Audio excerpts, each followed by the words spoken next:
Hello, good morning everyone. कैसे हो आप सब?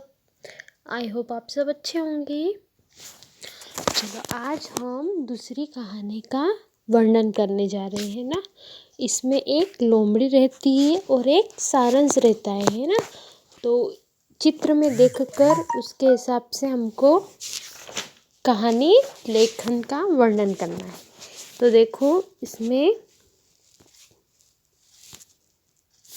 चित्र के हिसाब से आपको कहानी लिखनी है ना। जैसे कि एक सेकेंड ब्रश ले लेते हैं हम। देखो नीचे चित्रों को देखकर नीचे दिए गए शब्दों की सहायता से कहानी लेखक का अभ्यास कीजिए, है ना। जैसे फर्स्ट वाले चित्र में आपको देखो क्या दिख रहा है। ये कौन है? ये एक लोमड़ी है। और ये कौन है? सारंश, है ना।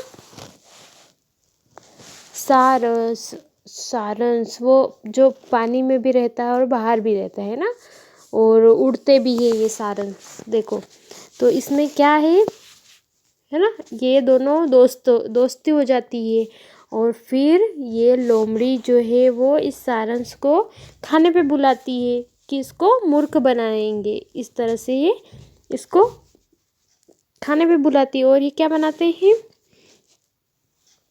कुछ बना रखा है इन्होंने, है ना।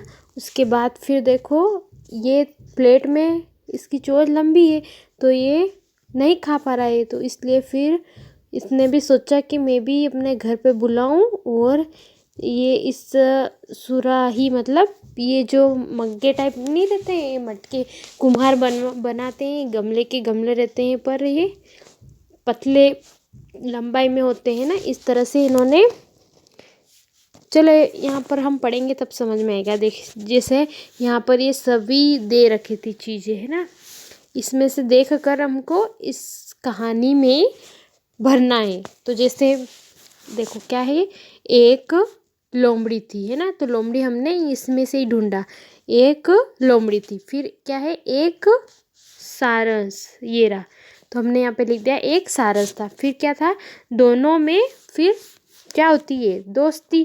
तो ये रहा दोस्ती हो गई। एक दिन लोमड़ी ने सारस को मूर्ख बनाने की सोची, है ना। सारस को क्या करा कि इसको मूर्ख बनाते हैं। उसने सारस को अपने घर भोजन पर बुलाया, है ना। अपने घर बुलाया। और क्यों बुलाया? उसने भोजन पे बुलाया। सारस लोमड़ी के घर पहुंचा और जो सारस था वो लोमड़ी के देखो घर पहुंच गया, है ना।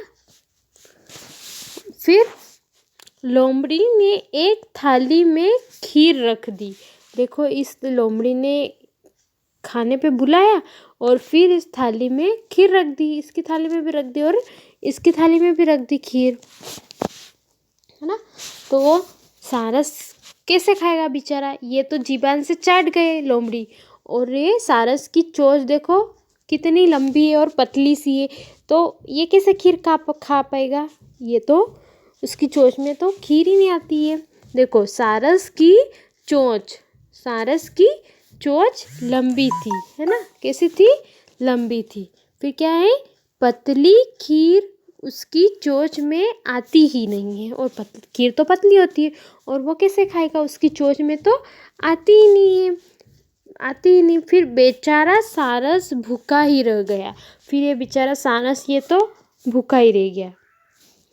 फिर देखो इस वाले चित्र में सारस को बहुत गुस्सा आया। फिर सारस देख रहा है इसको खाने पे बुला लिया और फिर इसको बहुत गुस्सा आ रहा।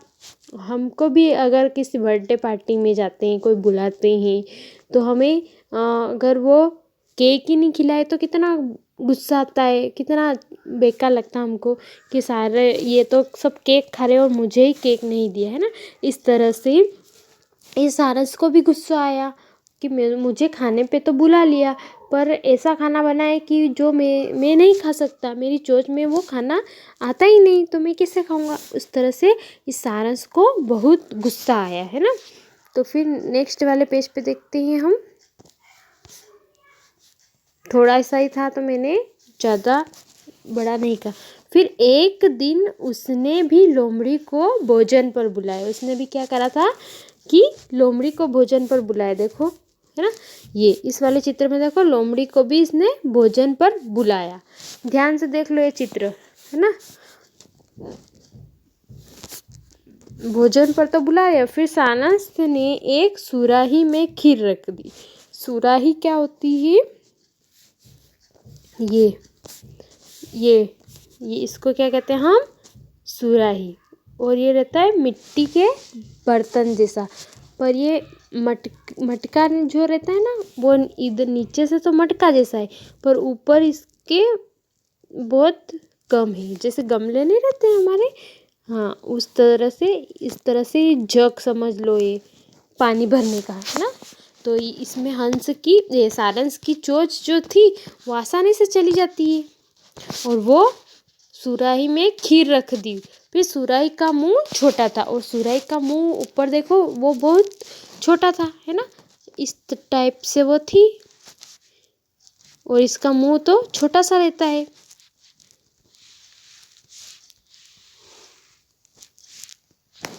चलो अच्छा नहीं बन रहा। तो इस टाइप से उसने जो था वो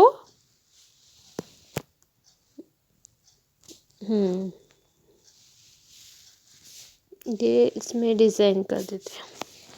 तो इसका मुंह देखो यहाँ पर कितना छोटा है ना। तो इसमें उसकी जो चोंच थी वो तो आसानी से आ गई थी, पर उसकी जो जीभ थी वो आसानी से नहीं आ रही थी। तो उसमें क्या था, सुराही का मुंह छोटा था। लोमड़ी का मुंह सुराही के अंदर नहीं जा रहा था। वो जो लोमड़ी थी वो खीर खाने के लिए कर रही थी, तो उसका जो मुंह था वो खीर उसने अंदर नहीं जा पा रहा था, इसलिए लोमड़ी भूखी हो गई थी। और जो लोमड़ी थी वो भूखी रह गई थी। तो इसमें इस कहानी में क्या था कि ये एक सारस रहता है और एक लोमड़ी रहती है। सारस और लोमड़ी में दोस्ती हो जाती है। तो लोमड़ी सारस को क्या करती है, सारस को मूर्ख बनाने की सोचती है। और वो उसने क्या सोचा था कि मैं सारस को अपने घर बुलाकर और फिर खीर बनाऊंगी और खीर ऐसी चीज़ में रखूंगी ताकि वो खा नहीं सके। तो उसने प्लेट में खीर रख दी। तो सारस को कैसे खीर खाएगा? उसकी चोंच तो लंबी होती है और चोंच में तो कोई खीर नहीं आती है। तो फिर वो भूखी रह जाती सारस, है ना। तो सारस को फिर बहुत गुस्सा आता है। फिर सारस भी लोमड़ी को उसके घर बुलाता है। लोमड़ी को घर बुलाता है और वो भी ऐसा करता है उसको सबक सिखाने के लिए, है ना।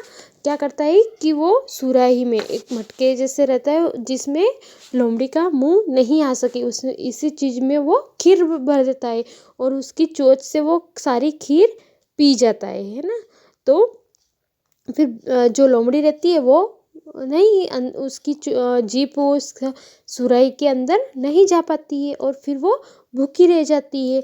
तो उसमें उसको फिर गुस्सा आता है और फिर वो नाराज़ होकर चली जाती है। तो इस कहानी से हमें क्या इस कहानी से हमें क्या शिक्षा मिलती है कि जैसा करोगे वैसा ही भरोगे। अगर हम भी किसी के साथ ऐसा करेंगे तो वो भी हमारे साथ ऐसा कर सकते हैं। इसलिए हमें किसी के साथ ऐसा व्यवहार नहीं करना चाहिए ताकि वो भी फिर हमें सबक सिखाने के लिए कुछ नया प्लान करें। तो ये तो हमारी कहानी हो गई थी। अब फिर कल मैं दूसरी कहानी दूंगी, वो आपको ऐसे फिल करके और आपको उस कहानी को याद करना है ना। चलो ठीक है, थैंक यू, बाय।